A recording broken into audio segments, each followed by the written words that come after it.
September 25th, 1942, 11:47 a.m. A Messerschmitt Bf-109G explodes into a ball of fire over the English Channel.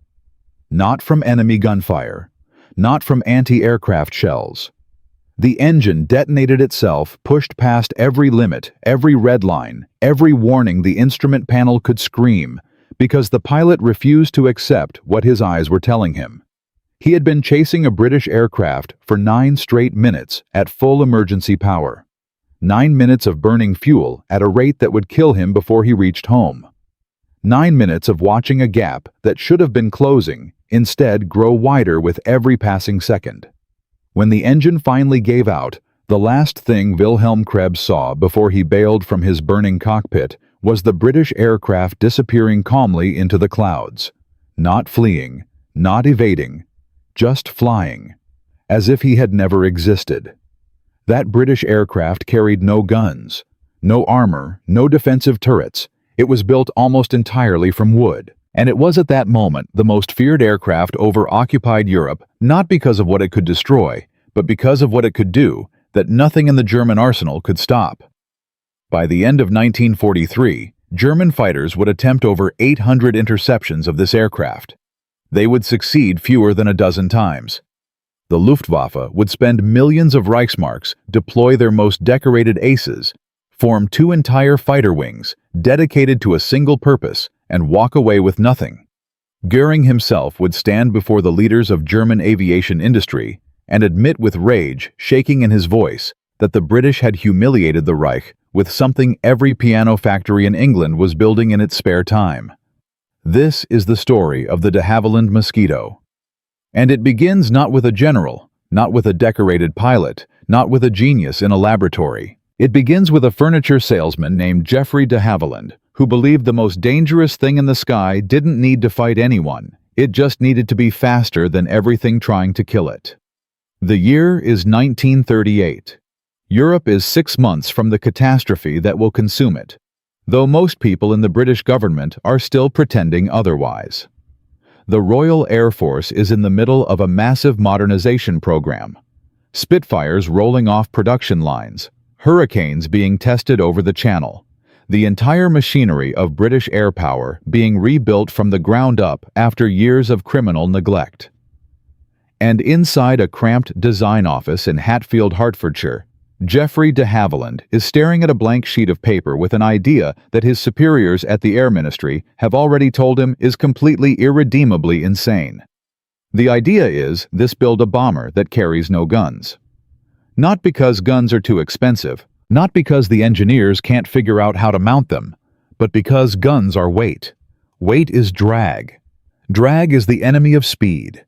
And Speed de Havilland believes with the kind of stubborn certainty that either makes men legends or gets them fired is the only protection a bomber actually needs. If you fly fast enough, nothing can catch you. If nothing can catch you, you don't need guns. If you don't need guns, you save the weight of the guns, the ammunition, the turrets, the gunners, and you put all of that saved weight into fuel and engine performance, which makes you faster, which means nothing can catch you. The Air Ministry's response, delivered in a letter dated January 1939, is withering. The concept of an unarmed high-speed bomber is described as tactically unsound, structurally unproven, and operationally reckless. One senior official writes in the margins of de Havilland's proposal in handwriting that history has preserved, "This man wants to send crews to their deaths in a wooden crate." The proposal is rejected. De Havilland is told to focus on trainer aircraft and leave bomber design to people who understand modern warfare. He nods politely. He goes back to Hatfield, and he keeps designing. There is something you need to understand about Geoffrey de Havilland that the official histories tend to understate. He was not a rebel. He was not a maverick in the Hollywood sense, some leather-jacketed genius who raged against the system. He was a precise, methodical, almost painfully rational man who had been building aircraft since 1910, and who had spent 30 years watching designers make the same mistake over and over again. They built aircraft for the war they imagined, not the war that was coming. They added weapons because weapons felt safe. They added armor because armor felt safe. They added crew members to man positions that made the aircraft heavier, slower, more complex, more vulnerable to the very threats those crew members were supposed to counter. De Havilland had looked at all of it and reached a conclusion so simple it was almost offensive. The best way to survive combat is to make combat impossible. Make yourself uncatchable, and the enemy's guns become irrelevant. His entire aircraft philosophy was built around a single sentence. Speed is armor. The wood was part of the same logic. Germany, in 1939, was already the world's largest consumer of aviation aluminum, producing hundreds of aircraft per month and planning to produce thousands. Britain was racing to match that output, with the same material, in the same way Spitfires and Hurricanes, demanding every ton of aluminum the Empire could produce. De Havilland looked at that bottleneck and saw an opportunity. Wood, specifically laminated birch plywood, bonded with Ecuadorian balsa, sandwiched between outer layers of Canadian spruce, had a strength-to-weight ratio that engineers in government offices consistently underestimated because they were trained to think in metal. But wood absorbed stress differently than aluminum. It flexed under impact rather than tearing. It could be worked by craftsmen with hand tools instead of precision machinery. And most importantly, the factories that produced it. Furniture manufacturers, boat builders, piano makers were not competing with anyone for war production resources. He could build his aircraft without stealing a single pound of aluminum from the Spitfire program. That argument, more than any technical specification, was what finally got him a hearing. October 1939. Britain has been at war for 5 weeks. The Air Ministry, suddenly aware that every assumption about the speed and scale of modern warfare needs to be reconsidered, agrees to fund a prototype. The specification is loose, almost deliberately vague. A high-speed, unarmed bomber capable of carrying a meaningful bomb load to German targets without fighter escort. The official designation is Type 98.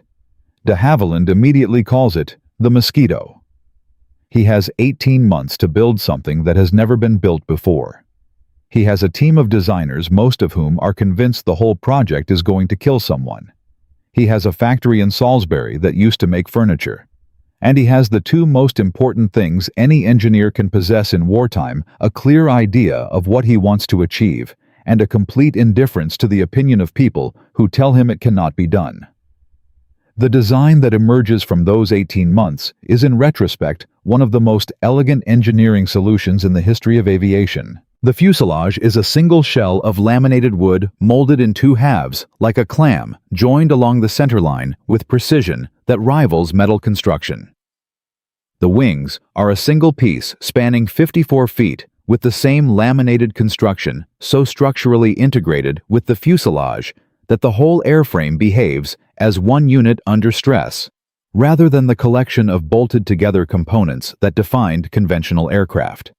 2 Rolls-Royce Merlin engines, the same engine powering the Spitfire, are buried in nacelles so aerodynamically clean that wind tunnel tests produce drag figures the Air Ministry initially refuses to believe. The cockpit sits 2 crew members side by side, pilot and navigator, in a space so tight that tall men have to be specifically excluded from Mosquito units. There are no gun positions, no bomb aimer's station with its elaborate sighting equipment, no wireless operator's position, just 2 men, 2 engines, and every possible gram saved in service of one absolute priority. November 25, 1940. Salisbury Airfield. Geoffrey de Havilland's son, Geoffrey de Havilland Jr., climbs into the prototype and takes it down the runway for the first time. The watching engineers hold their breath. The aircraft lifts. It climbs. It turns. And then Geoffrey Jr. pushes the throttles forward to see what it has. The test results compiled over the following weeks land on Air Ministry desks like a controlled explosion. At 22,000 feet, the Mosquito prototype reaches 388 miles per hour. That is faster than the current production Spitfire. Faster than anything Britain has that flies with 2 engines. Faster than any bomber flying on either side of the war. The Air Ministry official, who had written that de Havilland was sending crews to their deaths in a wooden crate, reads the test data 3 times. Then he orders 50 aircraft immediately. But the story of what happened next. The story of how this wooden aircraft was thrown into combat over Germany. How German pilots encountered something they genuinely did not believe was possible. And how the most decorated fighter aces in the Luftwaffe found themselves writing combat reports that read like confessions of helplessness. That story is only beginning. Because in the spring of 1942, the Mosquito is about to fly its first operational missions over occupied Europe. And somewhere over the North Sea heading toward targets in Germany, a flight lieutenant named George Perry is about to introduce the Luftwaffe to something it has no answer for. No tactic, no aircraft, no solution. The men who scramble to stop him will push their engines past every safety limit, burn fuel they cannot spare, and still watch him disappear into the distance, as if the laws of aerial combat simply do not apply to the aircraft he is flying. And when they land and file their reports, the words they write will begin a humiliation that will last until the final days of the war. The question that nobody in Germany will be able to answer, the question that will drive Goering to rage, push German engineers to desperation, and expose the single greatest flaw in Luftwaffe doctrine, is devastatingly simple. How do you shoot down something you cannot catch? In Part 1, we watched Geoffrey de Havilland do something the British government told him was professionally suicidal. Design a bomber with no guns, built from wood, betting everything on a single principle that every conventional military mind rejected on instinct. Speed is armor. The prototype flew in November 1940 and shattered every expectation on the test field at Salisbury. The Air Ministry ordered 50 aircraft. It seemed like the hard part was over. It was not even close to over. Because ordering 50 aircraft and actually putting them into combat over Germany are 2 entirely different problems. And standing between Geoffrey de Havilland and operational deployment was a man named Air Vice Marshal Wilfred Freeman, and behind Freeman, an entire institutional machinery of RAF Bomber Command that had spent 20 years developing doctrine around one unshakable conviction: a bomber without defensive armament is not a bomber.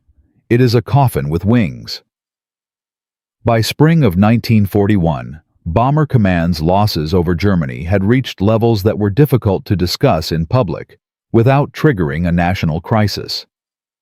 In the 12 months ending March 1941, the RAF lost over 1,400 aircrew on bombing operations. Not 1,400 aircraft. 1,400 men. The Wellington, the Hampton, the Blenheim. All of them equipped with gun turrets. All of them crewed by trained gunners. All of them being shot out of the sky in numbers that the pre-war strategists had promised would never happen if the bombers could defend themselves. The doctrine was failing in real time, measured in bodies and burning wreckage over the North Sea. And yet the response of Bomber Command was not to question the doctrine. It was to demand more gunners, more turrets, more armor, more of everything that was already proving insufficient.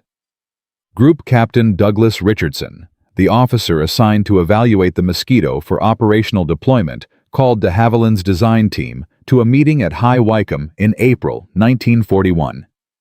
The meeting lasted 2 hours. It did not go well. Richardson opened by placing a single sheet of paper on the table. 43 missions, he said. That is the average number of combat sorties a medium bomber crew survives before being killed or captured.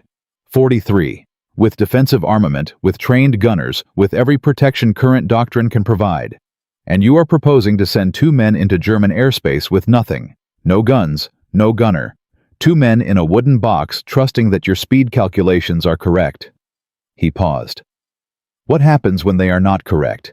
What happens when the engine fails at 25,000 feet over Berlin? What happens when the Germans develop a faster aircraft, and they will, Mr. de Havilland, because that is what they do? De Havilland looked at the figures Richardson had placed on the table, then looked up. With respect, Group Captain, those 43 missions, those losses are happening to aircraft that have all the defensive armament you are describing as essential. The guns are not saving them. The guns are adding weight, that is keeping them slow enough to be caught. Richardson's expression did not change. The Mosquito is not approved for operational deployment. That is my final recommendation. But de Havilland had found a different kind of ally. Not a senior officer who understood aircraft design. Something more useful, a man who understood statistics. Air Marshal Arthur Harris had been watching Bomber Command's loss rates with the cold precision of someone who did not have the emotional investment in established doctrine that most of his colleagues carried. Harris was not yet Commander-in-Chief of Bomber Command. That appointment would come in February 1942.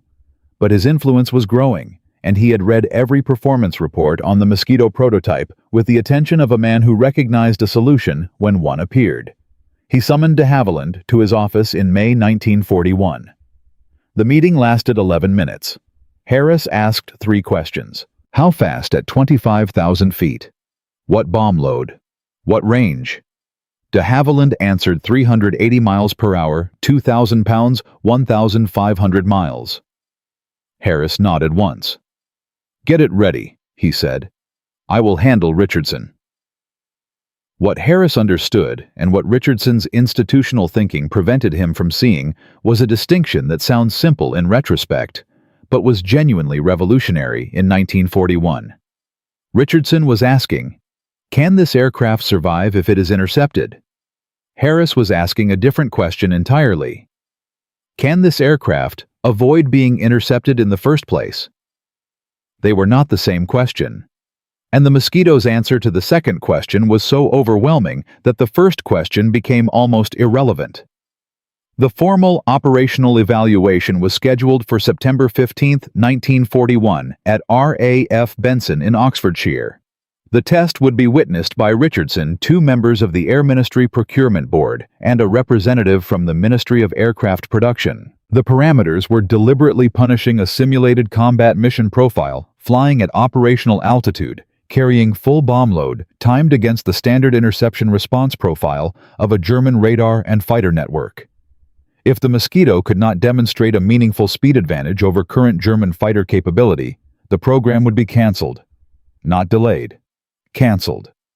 50 aircraft would be written off as an experimental failure. The entire concept buried. The morning of September 15th was cold and overcast, a low ceiling sitting over Benson at 800 feet that threatened to scrub the entire evaluation. Richardson arrived at 700 and spent 40 minutes studying the weather reports with the expression of a man who would not be entirely unhappy if the test had to be postponed indefinitely. The Mosquito serial number W4050, the pre-production evaluation aircraft, sat on the apron with its engines already warming. Flight Lieutenant John de Havilland, Geoffrey's nephew, would fly as pilot. The navigator was Sergeant Thomas Pike, 23 years old, who had been told 48 hours earlier that he was participating in something that would either change the course of the war or end his career as a test subject for a failed experiment. The cloud base lifted at 0847. Richardson looked at the sky for a long moment. Then he nodded. W4. 05. Rolled onto the runway at 09:03. Richardson stood with his hands clasped behind his back, watching. The 2 ministry representatives stood to his left. Nobody spoke. The aircraft accelerated down the runway with a directness that surprised everyone present, not the gradual building of speed that heavy bombers displayed, but an almost aggressive commitment to forward motion, as if the aircraft resented the ground. It lifted at 0904 minutes and 22 seconds. It climbed at a rate the official report would later describe as exceeding the estimated performance by 11%. At 10,000 feet, John de Havilland leveled briefly for the first timing checkpoint. The observers with stopwatches exchanged glances. The numbers were ahead of the projections. At 20,000 feet, the second checkpoint, they were further ahead. The Mosquito was not performing as designed. It was performing better than designed, because the actual combat weight, fully loaded, carrying the test bomb load equivalent, was lighter than the most optimistic pre-flight calculation.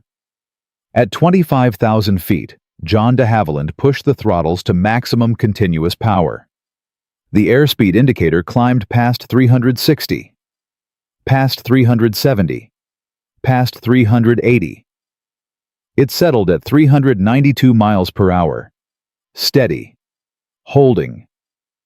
The Merlin engines producing their rated output without strain at an altitude where German supercharger technology was already beginning to lose efficiency. Below on the ground, Richardson stared at the speed being radioed down in real time. He said nothing for 30 seconds. Then he said very quietly to no one in particular, "That's faster than a Spitfire Mark V." It was. At that altitude on that day, the Mosquito W4050 was faster than the frontline British fighter that the Spitfire pilots called the best aircraft in the world. It was carrying 2,000 pounds of bombs. It had a crew of 2. And there was nothing in the Luftwaffe inventory that could catch it at that altitude with any kind of sustained pursuit. The formal evaluation results were compiled within 72 hours. Maximum speed at operational altitude 392 miles per hour, exceeding specification by 12 miles per hour. Climb rate to 25,000 feet, 14 minutes, beating the requirement by 3 minutes. Range with full bomb load verified at 1,620 miles, exceeding specification by 120 miles. Richardson signed the approval for operational deployment on September 19, 1941. He did not include any editorial comment. He did not need to. The numbers said everything. The first operational Mosquito sorties over Germany began in May 1942, and the initial results produced a problem that nobody had anticipated. Not a technical problem, not a performance problem, but a psychological one. The crews of 105 Squadron, the first unit to receive the aircraft, were experienced bombermen. They had flown Blenheims and Wellingtons. They understood combat in the language of evasion of corkscrewing through flack of listening for the gunner's calls, warning of fighters closing from behind. The Mosquito offered none of those familiar responses. When a German fighter appeared behind them, there was no gunner to call contact, no turret to swing around, nothing to do except push the throttles forward and trust that the gap would open rather than close. For men trained to fight back, learning to run felt viscerally wrong. Several crews initially refused to fly without requesting an escort. Their commanding officer, Wing Commander Hugh Edwards, addressed the squadron directly. "There is no escort. The escort cannot keep up. That is the point." By July 1942, after 11 operational missions with 0 losses to enemy fighters, the psychological resistance dissolved. The crews had learned something that no training manual had prepared them for: the peculiar confidence of knowing that the enemy's best effort was insufficient. German radar would detect them. Fighters would scramble. The radio intercepts picked up the controller's vectors. The altitude caused the increasingly frustrated transmissions as BF-109 pilots pushed their engines toward destruction and still watched the Mosquito pull away. Flight Lieutenant George Perry, returning from a reconnaissance sortie over Berlin on September 19, 1942, filed a report that circulated through Bomber Command within days. Observed 2 aircraft attempting interception at approximately 27,000 feet, he wrote. Both closed to approximately 1 mile before I increased power. Both fell behind within 2 minutes. Neither appeared able to sustain the pursuit. One appeared to turn back with engine difficulties. But now something else was happening. Something that the operational reports from 105 Squadron were only beginning to capture. In September 1942, German signals intelligence logged an unusual increase in fighter controller transmissions, specifically referencing high-speed single contacts approaching Berlin. The Mosquito was no longer an anomaly. It was becoming a pattern. And patterns in the intelligence world of 1942 attracted the attention of people whose entire job was to find solutions to patterns.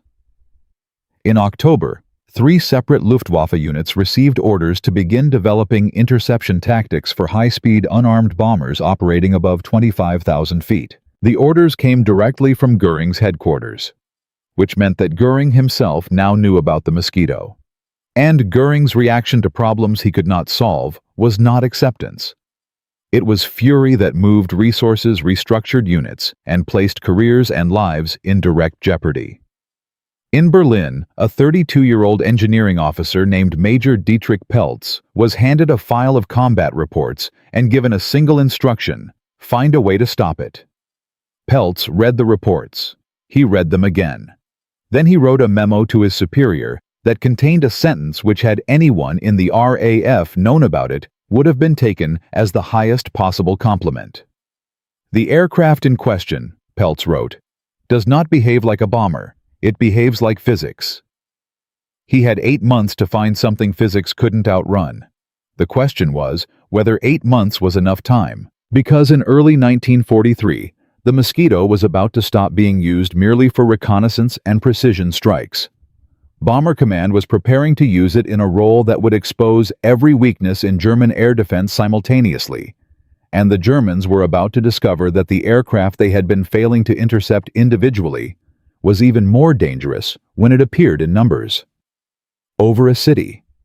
At night. With specific, devastating intent. The war for the sky over Germany was entering its second phase, and this time it would not be a single Mosquito slipping through the cracks of German radar. It would be a campaign. Systematic. Relentless. And for the Luftwaffe, absolutely without answer. In Part 1, Geoffrey de Havilland built a wooden bomber with no guns and convinced a skeptical air ministry that speed was the only armor that mattered. In Part 2, the Mosquito survived. Institutional resistance passed its formal evaluation at 392 miles per hour and began flying over Germany, with results that left Luftwaffe fighter controllers writing reports they were ashamed to submit. By the end of 1942, German radar stations were tracking Mosquitoes regularly. German fighters were failing to intercept them consistently, and Major Dietrich Peltz had been handed a file of combat reports and ordered to find a solution. He had 8 months. The question was whether 8 months was enough. It was not. Because in early 1943, the Mosquito stopped being a reconnaissance aircraft that occasionally carried bombs. It became something the Luftwaffe had no category for, and the Germans discovered that the problem they had been failing to solve individually was catastrophically worse when it arrived in formation. By January 1943, Luftwaffe Signals Intelligence had compiled enough intercept data to produce a comprehensive threat assessment on Mosquito operations. The document, 37 pages, landed on Göring's desk on January 14th. The opening statistics were difficult to read without anger. In the final quarter of 1942, RAF Mosquitoes had flown 143 operational sorties over German-controlled territory.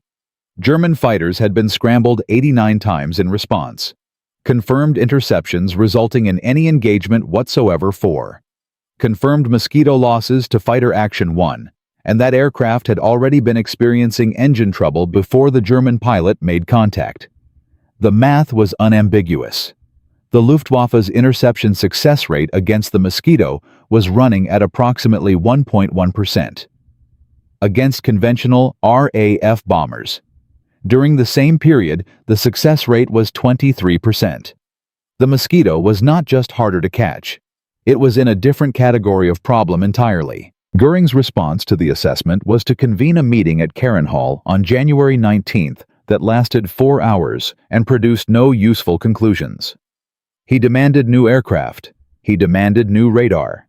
He demanded that someone explain to him how a wooden British bomber built in piano factories was making the entire Luftwaffe air defense network look incompetent. General der Jagdflieger Adolf Galland, sitting at the far end of the conference table, said nothing for 3 hours.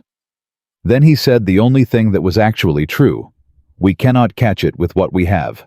We need an aircraft designed specifically for high-altitude pursuit. That aircraft does not exist yet. Until it does, the Mosquito will continue to operate with impunity. Göring stared at him for a long moment. Then he ordered Galland to develop one. Galland returned to his office and began writing a specification for what would eventually become the Ta-152H. He estimated it would take 2 years. He was correct. By the time it arrived, the war had 14 months left.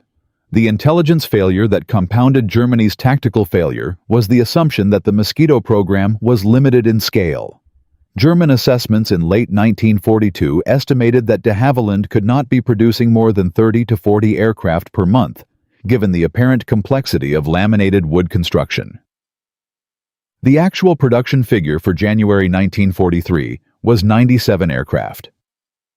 By March, it was 121. The furniture factories, the boat builders, the piano manufacturers, the distributed production network that de Havilland had designed specifically to avoid bottlenecks, was outputting Mosquitoes faster than the Luftwaffe could develop tactics to counter the ones already flying. Germany was losing an industrial race it did not know it was in.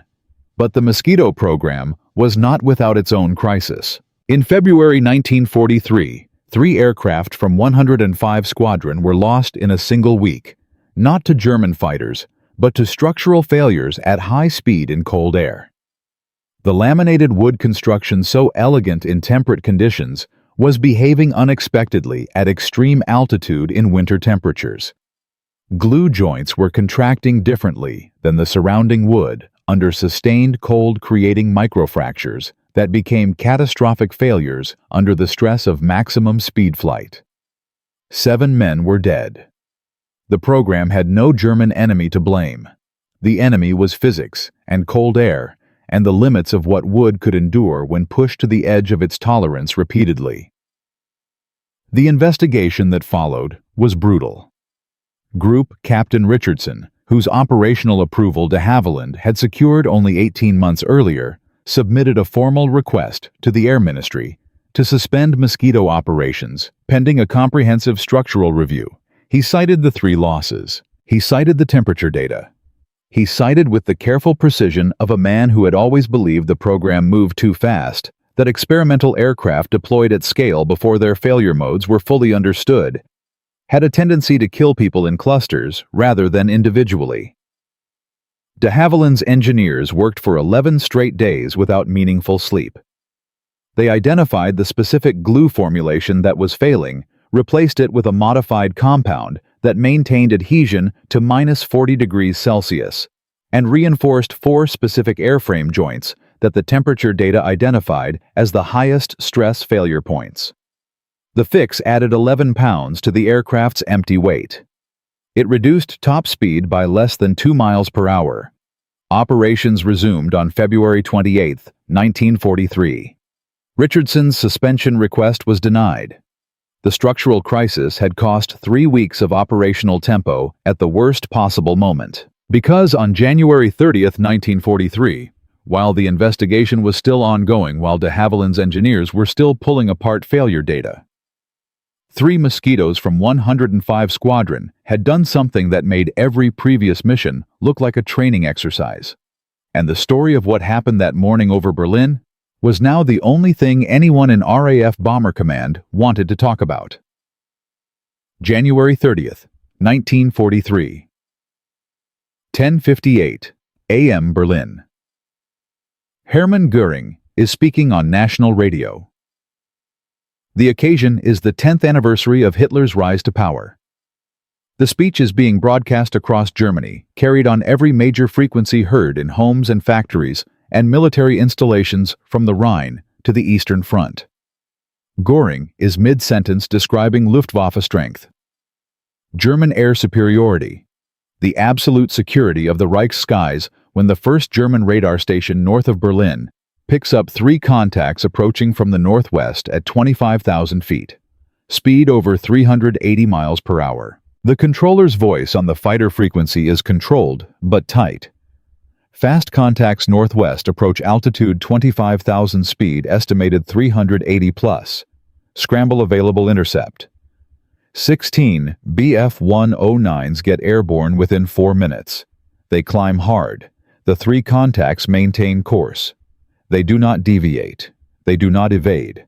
They approach Berlin on a straight line, as if the 16 German fighters climbing to intercept them do not exist, as if the flak batteries beginning to fire below them are irrelevant, as if the entire defensive apparatus of the capital of the Reich is a detail too minor to acknowledge. The Mosquitoes reach Berlin at 11:03 a.m. Goering is still speaking. The aircraft carry no bombs. They carry cameras and something the RAF called psychological warfare equipment, which in practice meant that their presence over the capital, while the Reich's most senior military official promises air superiority on national radio, is the weapon. The three aircraft make one pass over the city center in loose formation. The cameras run. The flak bursts below them, falling short by thousands of feet. The trajectory calculations failing because the gunners are still working with intercept geometry designed for conventional bomber speeds. The 16 Bf-109s reach 23,000 feet and begin to level off, and the Mosquitoes are already past them, already turning west, already accelerating toward home on the other side of the city. Not one German fighter gets within firing range. The entire intercept attempt lasts 11 minutes from first radar contact to the moment the last Mosquito clears the western edge of Berlin airspace. The city's population, many of whom are outdoors, watching the spectacle of their own air force scrambling on a clear winter morning, watches the British aircraft complete their run and depart unchallenged. Goering, at the microphone, does not know specifically what is happening above him, but he can hear the flak. He can hear the fighter controllers on the radio feeds being piped into the broadcast room. He loses his place in the speech. He recovers. He continues. But everyone listening can hear the change in his voice. The confidence has gone somewhere it cannot easily return from. The photographs taken over Berlin on January 30th, 1943, are published in British newspapers within 72 hours. The propaganda impact is immediate and significant. But the operational impact is more important. Because those photographs, combined with the signals intelligence from the mission, give Bomber Command something it has been trying to obtain for months: current high-resolution imagery of German air defense infrastructure in and around Berlin, showing radar positions, fighter airfield layouts, flak battery emplacements, and the exact configuration of the city's industrial districts. The imagery feeds directly into the planning for Operation Gomorrah, the RAF's summer 1943 campaign against Hamburg, contributing to route selection and timing decisions that will affect the lives of thousands of aircrew. The three Mosquitoes that flew over Berlin while Goering spoke did not win the war, but they handed Bomber Command intelligence that shaped how the war in the air was fought for the next 12 months. The response within the Luftwaffe is immediate and structural. On February 4, 1943, Goering orders the formation of two dedicated anti-Mosquito units, Jagdgeschwader 25 and Jagdgeschwader 50, commanded respectively by Oberleutnant Herbert Ehlefeld with 132 kills and Oberleutnant Hermann Graf with 212. Both units receive priority allocation of the latest Bf-109 G6 variants, with MW-50 methanol water injection, boosting engine output to 1,800 horsepower for short periods. The aircraft can reach approximately 410 miles per hour in level flight at altitude for brief intervals before the injection system exhausts its supply. The Mosquito's cruise speed in the same conditions, 390 to 400 miles per hour, sustained without any special injection system, purely on normal Merlin engine operation. The margin the Germans are trying to close with their most advanced technology is roughly 10 to 20 miles per hour. Against an aircraft that does not need to fight, that simply needs to stay ahead 10 miles per hour, is enough. By November 1943, JG-25 had claimed 2 confirmed Mosquito kills. Both aircraft had already been experiencing mechanical problems before the engagement. The unit had lost 9 of its own fighters, not to Mosquitoes, but to RAF escort fighters encountered while repositioning for Mosquito interception attempts. JG-25 was disbanded in November 1943, 12 months after its formation, having failed its only operational purpose. The broader impact of Mosquito operations by mid-1943 extends beyond the individual missions. Every German fighter scrambled to chase a Mosquito is unavailable for the 20 minutes before and 40 minutes after to intercept anything else. Every radar station tracking a fast solo contact at 25,000 feet is partially distracted from the heavy bomber stream forming up 200 miles away. Every anti-aircraft battery firing at a target moving at 380 miles per hour is consuming ammunition at a rate calibrated for conventional bomber approaches ammunition that Germany's industrial production cannot replace as fast as it is being expended. The Mosquito's strategic value is not just what it destroys or photographs. It is the cognitive load it imposes on an air defense system designed for a different threat. It makes the Luftwaffe's existing infrastructure partially irrelevant by operating in conditions that infrastructure was never built to handle. By the summer of 1943, 105 Squadron has been joined by 109, 139, and 627 squadrons.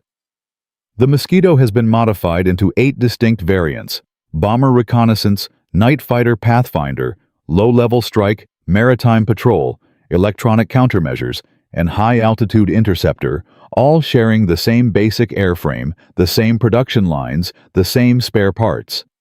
Each variant maintains the central advantage that made the original concept viable: speed sufficient to make pursuit futile. Geoffrey de Havilland's single principle, the one the Air Ministry dismissed in 1939 as reckless and irresponsible, has by mid-1943 produced an aircraft family that is flying more different missions more effectively than any single type design in the RAF inventory. But the man who built it is carrying something heavier than recognition. Because in September 1943, Geoffrey de Havilland Jr., the pilot who flew the prototype on its first flight, who had been central to every phase of the program's development, takes a new variant up for a high-speed dive test over the Hatfield countryside. The aircraft begins to disintegrate at speed. He does not survive. His father receives the news on a Tuesday afternoon and returns to work on Wednesday morning because the aircraft still needs to fly and the war still needs to be won, and Geoffrey de Havilland Sr. is the kind of man who believes that the only response to loss is continuation. There is a chapter of this story that the official histories mention briefly and the popular accounts almost never reach.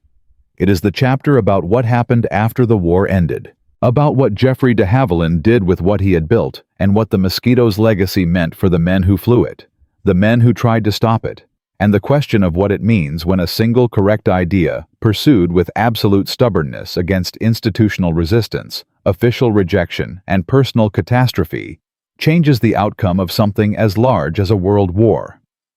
That chapter is next, and it contains a detail about the final accounting of Mosquito losses versus Mosquito missions that almost nobody quotes correctly because the real number is more extraordinary than the version that appears in the textbooks. From Part 1 through Part 3, we watched Geoffrey de Havilland take an idea that every qualified expert told him was professionally suicidal, a wooden bomber with no guns, betting everything on speed, and turn it into the most effective aircraft the RAF flew in the Second World War. The Mosquito survived institutional rejection structural crisis and the formation of 2 dedicated German fighter wings designed solely to destroy it. It flew over Berlin while Göring was speaking on national radio. It led bomber streams that reshaped the air war over Europe. By late 1943, the Luftwaffe had effectively stopped trying to catch it. The cliffhanger at the end of Part 3 asked about the man who built all of this. What happened to him, what the program cost him personally, and what the real final accounting looks like when you add up everything the Mosquito accomplished. That accounting is more extraordinary than the official histories suggest. And the twist at the end of this story is something almost nobody who knows the Mosquito's operational record has ever stopped to calculate properly. Geoffrey de Havilland did not attend any formal ceremony when the war ended. There was no parade at Hatfield, no ministerial address to the workforce, no moment where someone in authority stood up and said this man was right, and we were wrong, and the difference between those 2 facts cost Germany the air war. What happened instead was quieter and in its way more revealing. He went back to his drawing board. The war ended in May 1945, and by September he was already working on the next aircraft a jet-powered design that would become the de Havilland Comet, the world's first commercial jet airliner. The same stubbornness, the same willingness to move faster than conventional wisdom, recommended the same absolute conviction that the obvious solution was usually wrong, and that the right solution usually looked insane until it worked. The Air Ministry, to its credit, eventually acknowledged what the Mosquito program had achieved. De Havilland was appointed Commander of the Order of the Bath in 1944. He was awarded the Order of Merit in 1962. He received honorary degrees from universities that had trained the aeronautical engineers who told him wooden construction was inadequate for modern combat aircraft. He accepted these recognitions with the same measured composure he had shown when Richardson rejected his original proposal in 1941, and with the same composure he had shown in September 1943 when his son did not return from a test flight.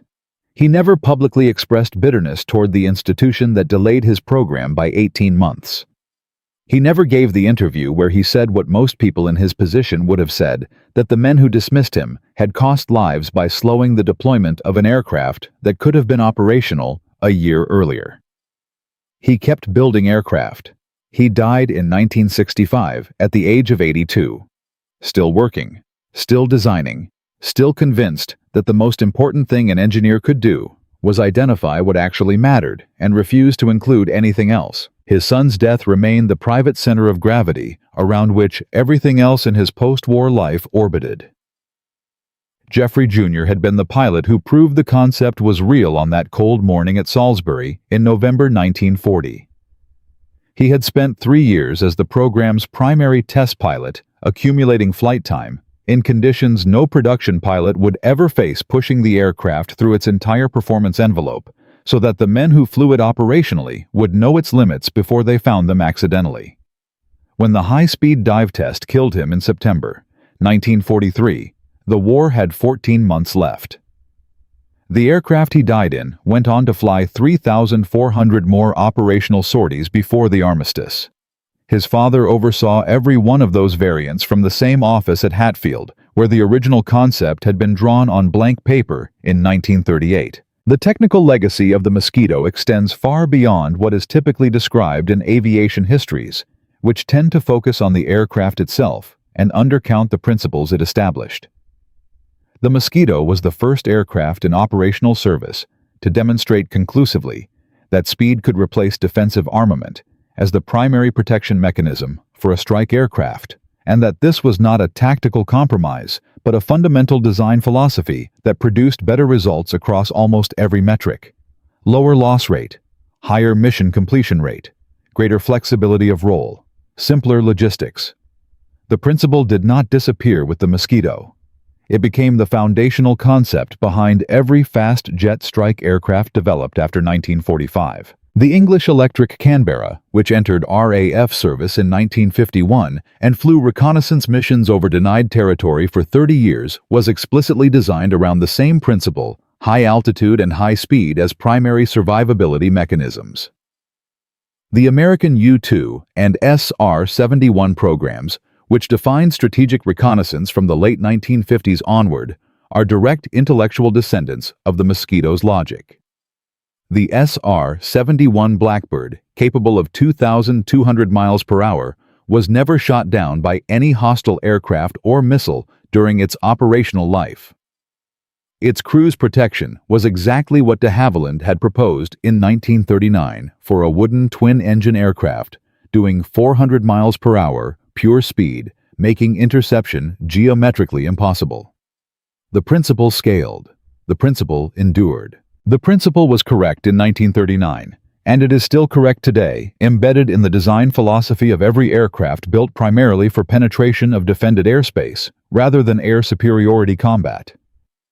The total operational statistics of the Mosquito program, compiled from RAF records and confirmed by post-war analysis, represent one of the most favorable exchange rates in the history of aerial warfare. Of 7,781 Mosquitoes built across all variants and all Commonwealth production facilities, approximately 1,200 were lost during the war. Of those losses, Fewer than 100 were confirmed destroyed by German fighter action. The remainder were lost to anti-aircraft fire, mechanical failure weather, and operational accidents causes that no aircraft of any speed could entirely avoid. The German fighter force, which scrambled to intercept Mosquito operations thousands of times between 1942 and 1945, achieved a success rate against it of less than 1.5%. Every other RAF aircraft type operating over Europe in the same period faced German fighter success rates between 18 and 26%. The Mosquito was not marginally safer than conventional designs. It was an order of magnitude safer in precisely the conditions where conventional wisdom said it would be most vulnerable. The lesson embedded in those statistics is not primarily about wood or speed or British engineering creativity. It is about the relationship between correct thinking and institutional resistance. The Air Ministry was not staffed by stupid men. Richardson was not a fool. He was an experienced officer, applying reasonable logic to available evidence. The problem was not individual incompetence. The problem was that institutions optimize for avoiding the wrong kind of mistake. They are built to prevent the failure mode they have already seen, and they are structurally resistant to the possibility that an entirely new failure mode might be less dangerous than the familiar one. Bomber Command in 1941 knew exactly what happened to aircraft that flew over Germany without guns. It had hundreds of loss reports documenting the outcome in detail. What it could not know, what no institution can know about a genuinely new approach, was what would happen to an aircraft that flew over Germany so fast that the guns were irrelevant. The evidence for that required the aircraft to exist first, and the aircraft could not exist until someone was willing to be wrong in a new way rather than right in the established one. De Havilland was willing. That willingness had a specific cost, which is the part of the story most accounts omit. The structural failures of February 1943 that killed 7 men were not inevitable. They were the predictable consequence of deploying an experimental aircraft at operational scale before its cold weather failure modes were fully characterized, which happened because the pressure to get the aircraft into combat once it was approved compressed the testing timeline in ways that left known unknowns inadequately explored. De Havilland knew this. He carried it. The official history records the modification that fixed the problem. It does not record what the man who designed the original joint felt about the week his engineers spent identifying which specific decision had led to 7 graves. Now here is the detail that most accounts of the Mosquito get wrong. Not the operational statistics, which are well documented, but the number that tells you the most about the program's actual impact. The standard figure quoted is 7,781 aircraft built. What is almost never calculated is the production displacement figure, the number of conventional bombers that were not built because Mosquito production used wood instead of aluminum. De Havilland's distributed production network across furniture factories and boat builders and piano manufacturers consumed virtually no aluminum that would otherwise have gone to Spitfire or Lancaster production. The RAF continued building Lancasters and Spitfires at full planned rates throughout the entire Mosquito program. The Mosquito fleet was effectively free in terms of resource competition. It was added capacity, not substituted capacity, which means that every German target the Mosquito destroyed, every reconnaissance photograph it brought back, every German fighter it diverted from the heavy bomber streams, all of it was accomplished without reducing the RAF's primary striking power by a single aircraft. That is not a footnote. That is the strategic core of what de Havilland actually built. He did not just design a faster bomber. He designed a faster bomber that cost the RAF nothing to produce in the currency that mattered most in 1942, which was aluminum and the skilled labor required to shape it. Goering's words, spoken in rage at Karen Hall in March 1943, became the most quoted line of the entire Mosquito story. The British who can afford aluminum better than we can knock together a beautiful wooden aircraft that every piano factory over there is building. He meant it as an expression of fury and humiliation. He did not realize he was describing with perfect accuracy the exact strategic insight that made the whole program work. Britain did not win the Mosquito competition because it had better engineers or braver test pilots or more visionary military leadership. It won because one man understood that the right constraints properly accepted produce better solutions than unlimited resources applied to conventional thinking. The wood was not a compromise.